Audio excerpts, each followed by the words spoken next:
Finding good new horror games is real tough nowadays, at least in my eyes. Most ones I try seem either too reliant on cheap jump scares and cliches or just exist as glorified action games.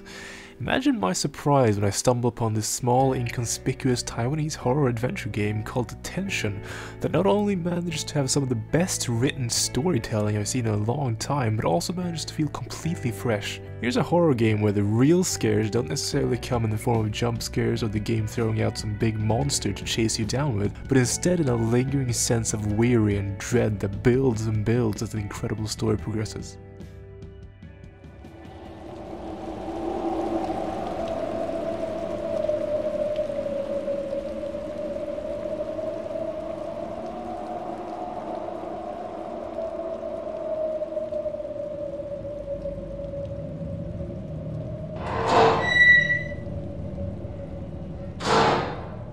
The game puts you in the shoes of Ray, a schoolgirl growing up during the so-called White Terror period in Taiwan, an extremely dark period of history after Taiwan split from China, where there were huge bans on any activity even remotely considered anti-government, resulting in thousands of both arrests and people just disappearing.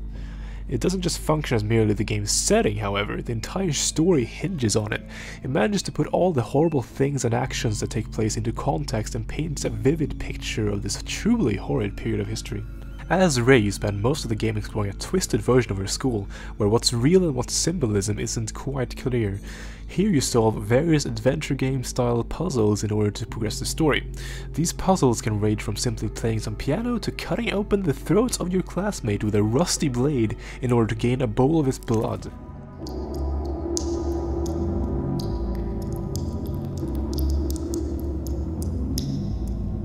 But even as the puzzles get to their most extreme, they're never just there for shock value.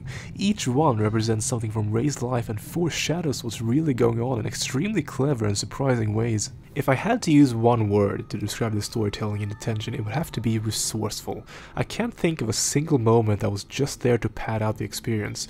Instead of trying to fill some imaginary quota of how long a video game should be, the developers just decided to tell the story they wanted to tell the way it was meant to be told.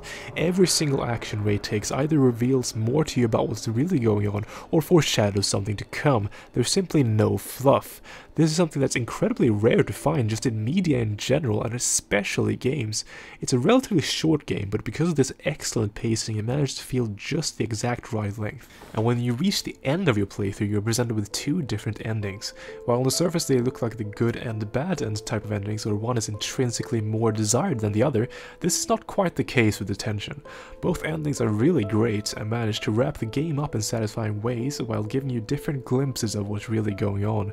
If you do end up giving this a look, I highly recommend checking both endings out. Detention is just a really fantastic game. It's one of the best horror games I've ever experienced, and it's something that I will remember for years to come.